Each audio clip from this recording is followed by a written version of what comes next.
স্বপ্নে সহবাস করতে দেখলে গুনাহ হবে কিনা, রুকু করার সময় কাপড় টাকনুর উপরে উঠে গেলে নামাজ হবে কি, একা নামাজে একামত দেওয়া জরুরি কিনা, মৃত ব্যক্তির উদ্দেশ্যে মসজিদে মিষ্টি দিলে কি কোনো সওয়াব হবে, মৃত ব্যক্তির সামনে আগরবাতি জ্বালানো যাবে কিনা, খাটের উপর দাঁড়িয়ে নামাজ পড়া যাবে কিনা, বিয়ের ক্ষেত্রে ছেলে বা মেয়ের ছবি দেখা যাবে কিনা, ব্যাংকে ডিপিএস করা কি হালাল হবে, আমার ছেলের রোগ মুক্তির জন্য আমি কি দোয়া করব, নবজাতকের বমি কাপড়ে লাগলে নামাজ হবে কিনা।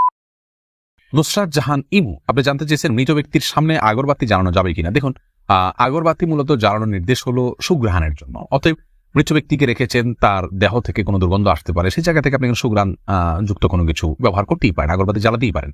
এছাড়া মসজিদে আগরবাতি জ্বালানোর কথা মুরাদ তারা বলেছেন, ইমানদারের বাসা বাড়িতে আগরবাতি অথবা ধূপের আপনার ধোঁয়া এটা প্রজ্বলন করা হবে সুঘ্রাণের জন্য, এটি ভালো, এটি খারাপ কোনো কাজ নয়।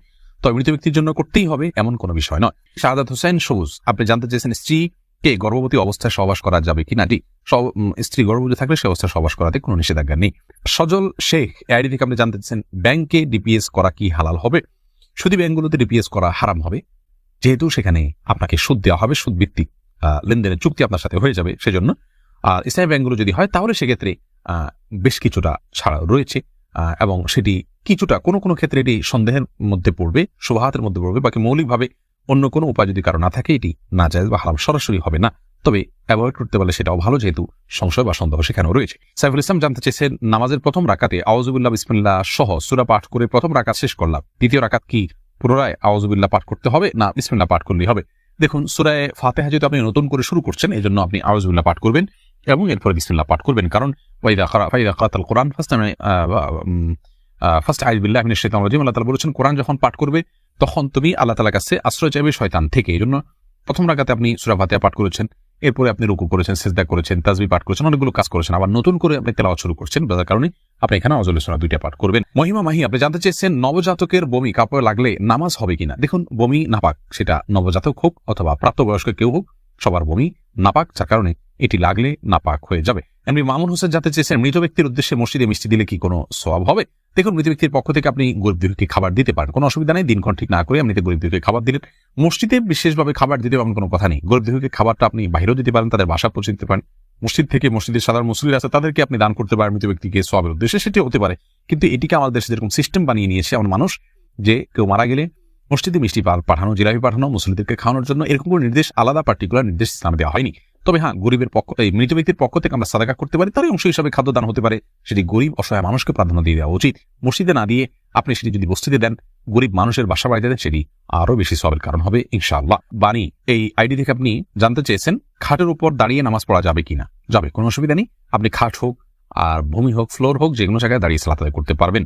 আপনি স্বাভাবিকভাবে যদি সালাত আদায় করতে অসুবিধা না হয় তাহলে সেক্ষেত্রে কোনো অসুবিধা নেই। হ্যাঁ, কোনো কোনো খাটের উপরে দেখা যায় যে ম্যাট্রেস বা ফোম থাকার কারণে অনেক দূর ডেবে যায়, যার কারণে রুকু সিজদায় তিনি ব্যালেন্স রাখতে পারেন না এবং সুন্দরভাবে সালাত আদায় করতে পারেন না, সিজদা সঠিকভাবে করতে পারেন না। এরকম যদি হয় তাহলে সেক্ষেত্রে তার জন্য খাটে দাঁড়িয়ে সালাত আদায় করা উচিত হবে না, এটা কমপক্ষে মাকরুহ হবে, অপছন্দনীয় হবে, তবে সালাত হয়ে যাবে। যেহেতু সালাত স্বাভাবিকভাবে করতে তার অসুবিধা হয়, শরীরে ব্যালেন্স ঠিক রাখতে পারে না, রুকু সিজদা যথাযথভাবে করতে অসুবিধা হয় এবং মনোযোগও ব্যাঘাত সৃষ্টি হয়, যার কারণে এরকম জায়গায় সালাত করা উচিত। আর যদি এতটা নরম না হয় তাহলে সেক্ষেত্রে সাধারণ খাটে বা চকিতে সালাত আদায় করতে কোনো অসুবিধা নেই। এমডি সোহাগ খান জানতেছেন একা নামাজে একামত দেওয়া জরুরি কিনা। জি ভাই, একা নামাজ পড়লেও আপনি যখন একাকী ফরজ নামাজ আদায় করবেন, একামত দিয়ে নামাজ পড়বেন, এই উদ্দেশ্যে কেউ চাইলে আপনার সঙ্গে এসে যোগ দিতে পারে জামাতে।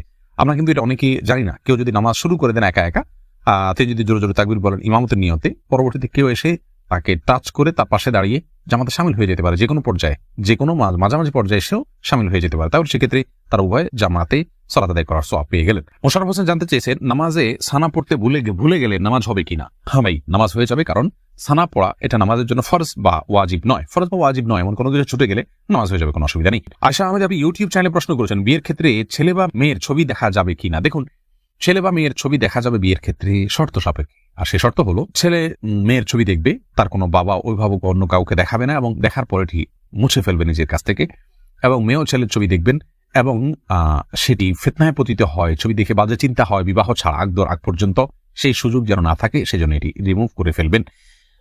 এই শর্ত সাপেক্ষে এটি দেখা জায়েজ রয়েছে, সম্পূর্ণ বিয়ের নিয়ত যখন পাকাপাকি হয়ে যাবে তখন।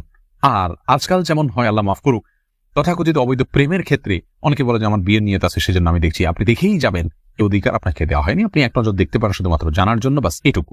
এরপরে আপনি সেটার কন্টিনিউ করতে পারবেন না। সুজন মুখতার আপনি জানতে চেয়েছেন ইউটিউব চ্যানেলে স্বপ্নে সহবাস করতে দেখলে গুনাহ হবে কিনা। না, এর কারণে কোনো গুনাহ হবে না, কারণ এটি বান্দার ইচ্ছার দিন কোনো বিষয় নয়, বান্দার ইচ্ছাধীন বিষয় নয়, এমন বিষয়ের জন্য আল্লাহ তাআলা বান্দাকে পাকড়াও করবেন না। আপনার লিজ আপনি জানতে চেয়েছেন আমার ছেলের রোগ মুক্তির জন্য আমি কি দোয়া করব।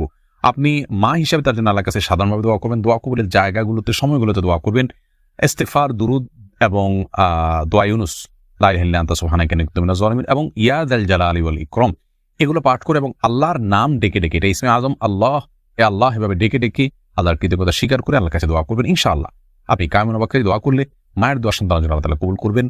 যদি আপনার দোয়া আপনি কবুল হতে না দেখেন তাহলে বিচলিত হবেন না, সবর করবেন, আল্লাহ তাআলা সেখানে আপনার জন্য কোনো কল্যাণ অবশ্যই নিহিত রেখেছেন। যদি আপনি জানতেছেন রুকু করার সময় কাপড় টাকনুর উপরে উঠে গেলে নামাজ হবে কি? দেখুন, রুকু করার সময় যদি টাকনুর উপরে কাপড় উঠে যায় তাহলে সেক্ষেত্রে মেয়ে মানুষ হিসাবে সামান্য এক ঝলকের জন্য উঠলো, 1 সেকেন্ড 2 সেকেন্ডের জন্য উঠলো, তাতে গুনাহ হবে না ইনশাআল্লাহ বিইذনিল্লাহ।